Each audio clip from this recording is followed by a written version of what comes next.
Well, hello everyone. So what I have here today to show you is a retro system that I recently built. It's based on a graphics card that you don't see too often being used in retro builds. It's here you go, the ATI Rage Fury Max. So it's probably, aside from the Quantum Obsidian X16 and X24, it's probably the first dual GPU on a PCB in the consumer market. It's only compatible with, which is one of the downsides, it's only compatible with Windows, I believe, 95 and 98. 98 SC as well, and I think Millennium. It also works in Millennium. But after that, as soon as you hit Windows XP, it's no longer compatible and doesn't work. So I have this system configured with the ATI Rage Fury. I also have in here a Voodoo 2. It's the one from 3DFX, so the Voodoo 2 1000 with 8 megabytes on board of memory. I have a Sound Blaster Live 5.1 digital, SB0220, I believe is the number for it. And of course a Yamaha XG sound card as well. The Yamaha XG actually passes through to the Sound Blaster. So in DOS games, the Sound Blaster is what I configure for sound effects, and then the Yamaha is what I configure for the MIDI, just because I kind of prefer the instruments available on the Yamaha. But it's a pretty simple system. If I pull up over here, actually I'm going to go to the C drive, and we're going to open up CPU-Z because I want you guys to have a look at that. So the processor that I have configured on here is an Intel Pentium 3 -S. It's usually a server processor. It's a Tualatin, and it's clocked in at 1400 megahertz. That's the stock clock. I haven't overclocked it. Of course, it has 512 kilobytes of L2 cache, which is something the regular Pentium 3 Tualatin doesn't have. It has 256 kilobytes, and it runs, of course, at the same speed as the clock speed of the processor. The motherboard I have on here is an Asus Tech TUSL2-C. I did not update it to the latest beta BIOS, but I didn't need to get the processor to work. It's detecting the card as AGP2, which seems to be, even though all the documentation on the card says it supports AGP 4.0, that I've seen online from documentation, meaning review websites like Tom's Hardware and whatnot of the time, but everyone that whose videos I've seen on this card, it's always worked at 2.0, even Phil's Computer Lab and Pixel Pipe. So both of them, it was detecting it as AGP2X, and it's the same thing for me here. Memory-wise, I've got 512 megabytes of SDRAM, 133 megahertz. Nothing special there. The graphics cards, well, we've already talked about them, about both of them that are installed in here. Now, in PowerStrip down here, this is another thing. The initial review from Tom's Hardware had the Rage Fury Max, their sample running at this, I believe it's at this speed, 125 on the core and 143 on the memory. But all the cards that I've seen are all clocked at 118 on the core and 140 on the memory. And Tom's Hardware had also hinted that the release card would have these clocks, 135 on the core and 155 on the memory. Of course, I can do that like that. It works. So I can set it to those clocks, since those are the ones that Tom's Hardware stipulated the release card was supposed to have. As for the particular model that I have the Rage Fury Max with the socketable BIOS, so you can remove the BIOS and change it if it ever gets corrupted. You don't have to desolder it. And also the jumpers to disable the second core, so it turns it into a regular Rage Fury 128 Pro. So let's just take a look at a few games. I'll start off with, I guess, Quake 3. Yeah, let's start off with Quake 3.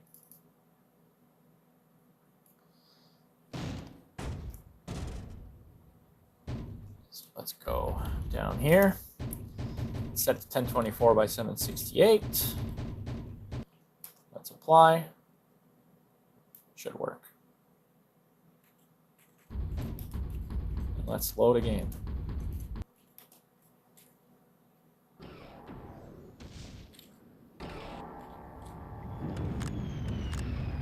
There's a guy right here all the time. Oh, something happened there. Windows didn't have the right window selected. Let's go around here. There's always these flying guys here. I'm not really good at this game, but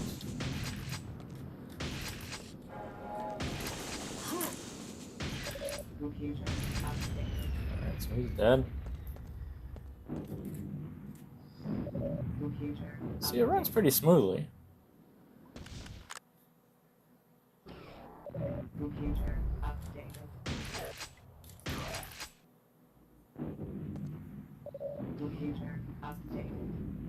I'm not sure if you can see that. There's no banding, there's no texture corruption. You don't see, even though I don't even have VSync enabled right now,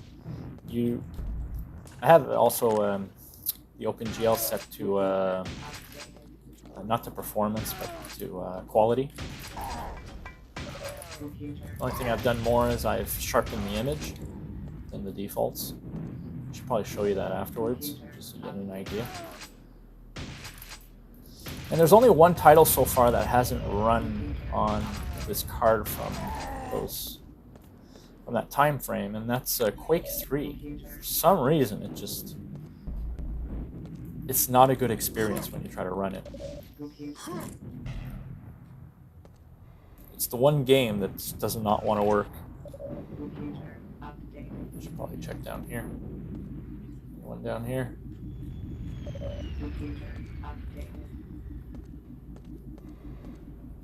Appear to be anyone down here.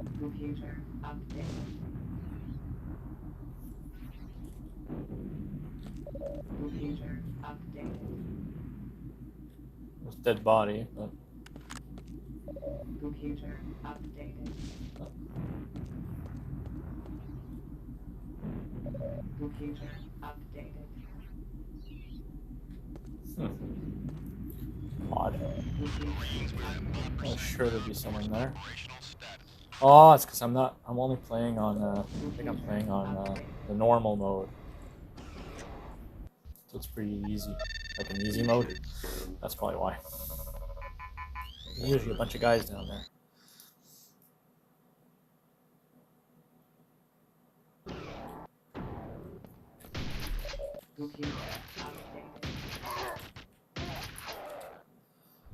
So that runs really nicely.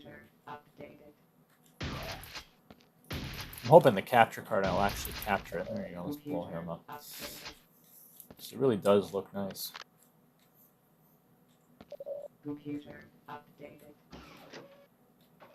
I wasn't expecting much out of it because it is an OpenGL game, and this is an ATI card, and ATI cards and OpenGL, let's just say they generally didn't mix back then, and I still think it's still a problem. Only not with Vulkan today.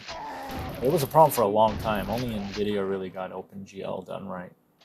Every other company, for the most part, struggled with it. Even 3DFX and their mini GL drivers, they lacked a bunch of textures, and it kind of made it was kind of like a fast pass mode. It didn't look as good as it would on an NVIDIA card, it just ran faster. Of course, the NVIDIA 2D was never that great to begin with, but that's something else. Fuzzy image. It's the one reason I tend to prefer Matrox and ATI cards is you don't get the fuzzy image. So you can be on the desktop for a while or typing things and it doesn't give you a headache. It doesn't force your eyes. Whereas the NVIDIA cards of the day, man, boy oh boy did they ever look ugly. The 2D production, reproduction is disgusting. It doesn't have a DVI port prior to the GeForce FX there. It looks like crap. It's just not something enjoyable.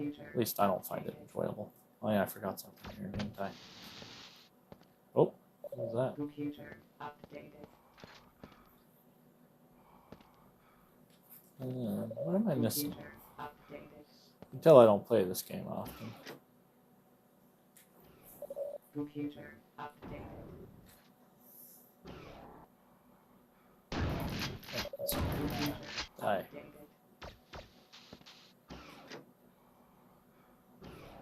Computer updated. Okay, so Computer updated. maybe it's too dark and I need to lighten it up. Computer updated. Let's see here. I'm already on as bright as it goes. There's probably something I'm not seeing. Oh, is that a switch right there? Updated.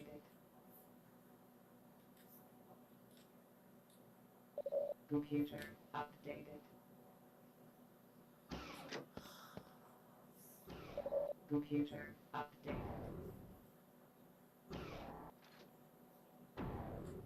It was. Updated. There you go. Let's get this one now. Computer updated. Okay. Oh.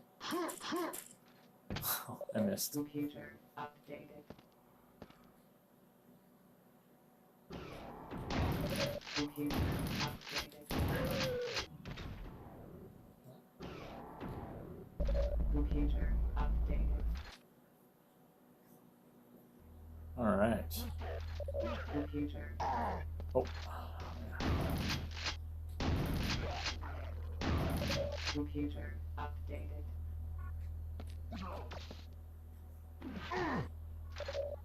What? Oh, there's one there. Okay. Computer updated. All right. Computer Some updated. ammo. Oh, you don't like my gun?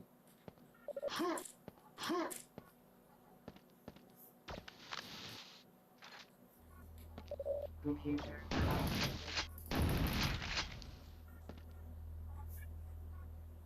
Computer updated. Computer updated. This one here. All right. Computer Some of that. updated. Computer updated. Computer updated.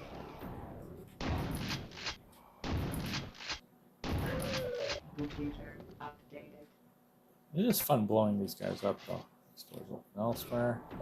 Computer updated. So I don't know what you guys think, but see, it runs really nicely. And it looks pretty good. Computer updated. So that's Quake 2. Let's just exit this, quit this. Let's try a different game. Let's try Unreal Tournament.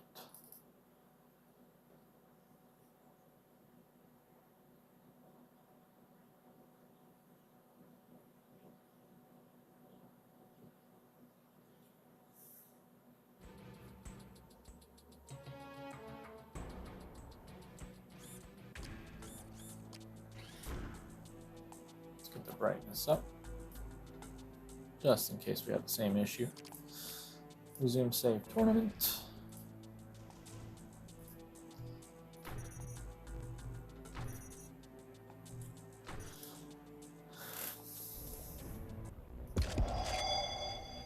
Oh wait, I should probably turn this on so you guys can see.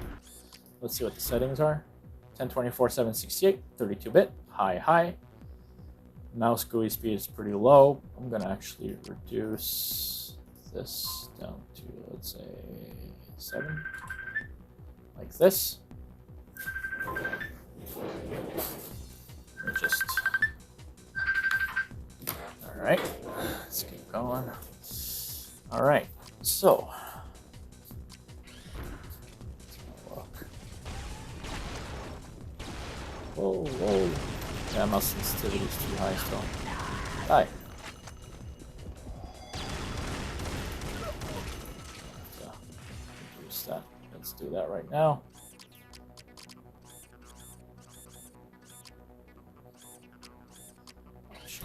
Preferences, input. Let's put it down to 5. That should be more than enough.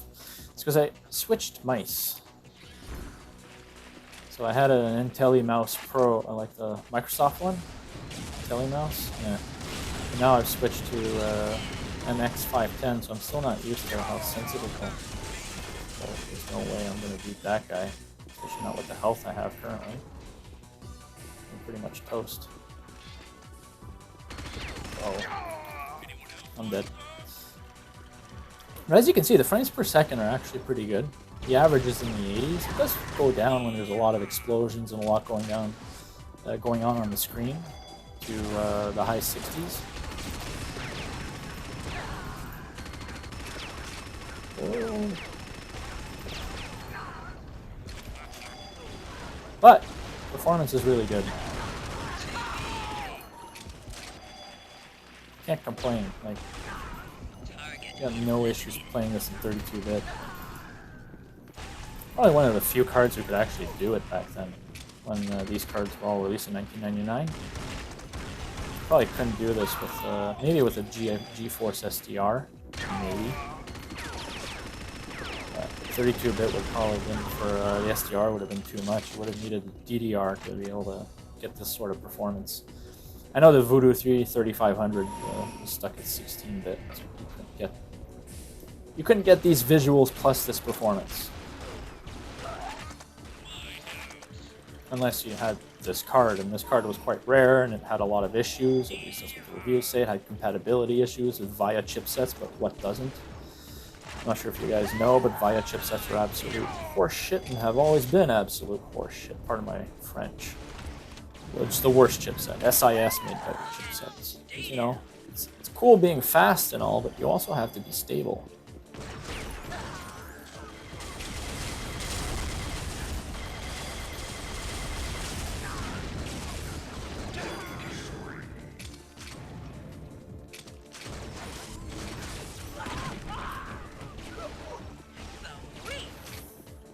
There you go. It runs nicely. Can't really complain.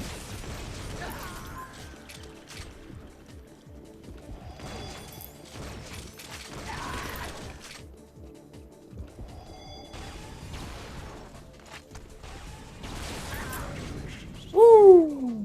There you go. Go all around.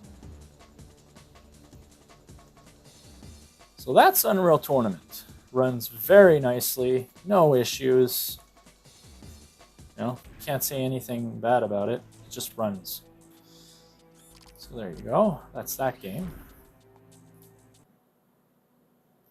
Let's head back to the desktop. Let's have a look and see what else I have here. Let's say this will require an ISO.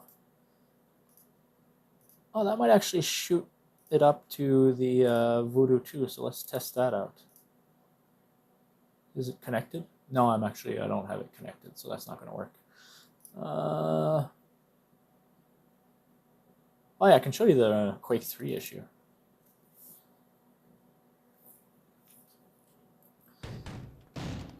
Ah, see, it's defaulting to the Voodoo, so I can't even show you. Because it doesn't even detect the ATI card. I can't even get out of it. Yeah. Well, there's a way of doing it. It ain't pretty, but it's doable. I just have to plug it back into the back of the Voodoo 2 because I was troubleshooting an issue I was getting with the video quality. There you go. Now we're back up. So you see here in the system, it says Voodoo. You want to go back to default, which is the default OpenGL, which is the ATI. And you go like this, everything's good. You say accept, and there you go. Crash. So that one doesn't run. But I guess since I plugged in the Voodoo 2, I can run Half-Life, so let's do that.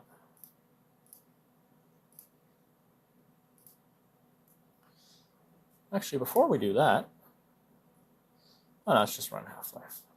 ISO.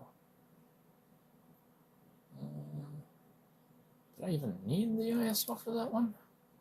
I think so.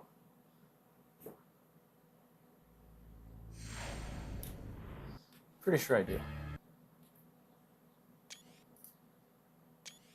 So video, if I go to video modes, here's where you see I got the Direct 3D selected. And I got a 1024 by 768. And the default. Of course, you can go OpenGL and use a 3FX mini driver. So I can use the Voodoo 2 if need be. Or I can use, of course, the ATI card. So let's use the Voodoo 2 to begin with. SB 800 by 600. Audio, no, EAX, yeah. I have a game? Maybe I do. Oh, I do need the CD.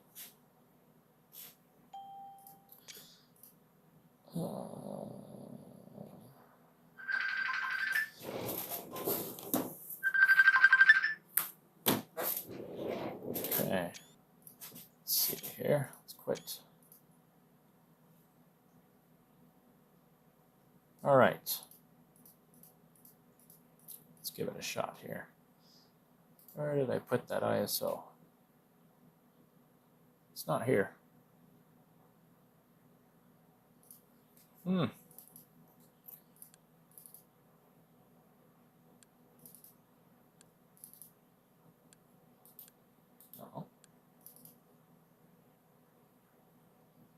Well, then I guess I can't test that one right now. I seem to have misplaced the installation ISO, and I could grab the installation CD. Let's do that. I'll just grab the CD. Stop being lazy.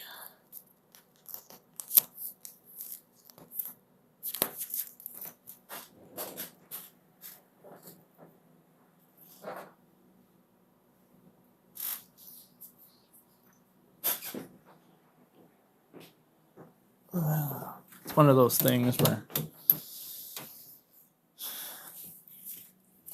the thing is I put them away in the closet because I don't use the CDs, because if you use the CD all the time it ends up getting scratched up and etc., especially when they're this age. So you're better off just using making a copy ISO and then using that. Sometimes you have to use cracks and whatnot to get it to work, but at least you don't damage the installation CD. Let's see here. Do I have it in here? Where is it?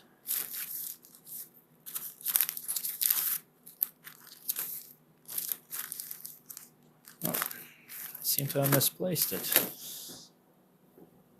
Let's try it here again.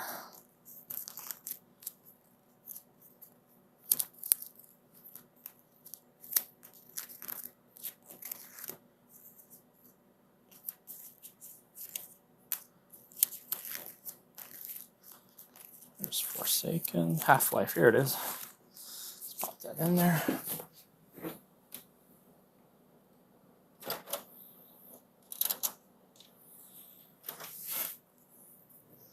All right.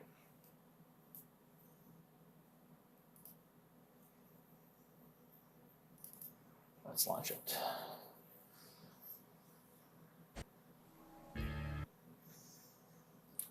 So I have it on the Voodoo right now. Let's just actually load that other game.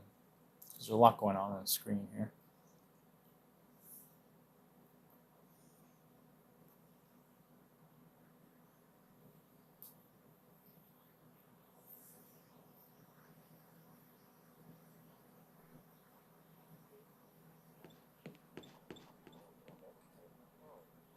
I think this is on the Voodoo.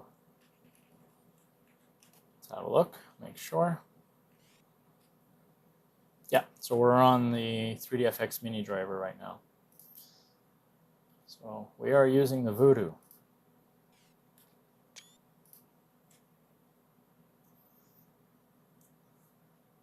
Voodoo 2, of course, but yeah. It always takes a long time to load it when it's playing with the Voodoo 2. Let's see. Looks like your regular, it's just the beginning of the game, right? Runs nicely. Nothing really special about it, but it runs. I mean, I wouldn't complain about it. Runs well enough.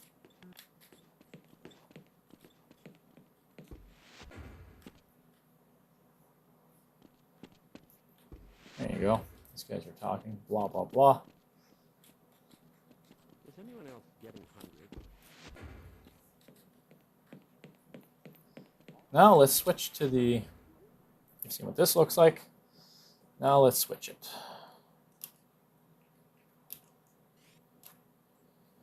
Let's go to Direct 3D. Let's bump it up to 1024 by 768.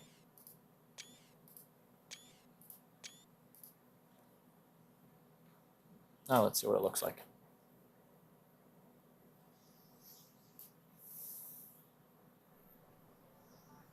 There you go. Look at that. Looks better. Look at the textures. Look at the lighting. It's a better experience. So, that's Half-Life 2. Not sure what else to show you guys, but that's just an idea of what it looks like on Rage Fury MAXX.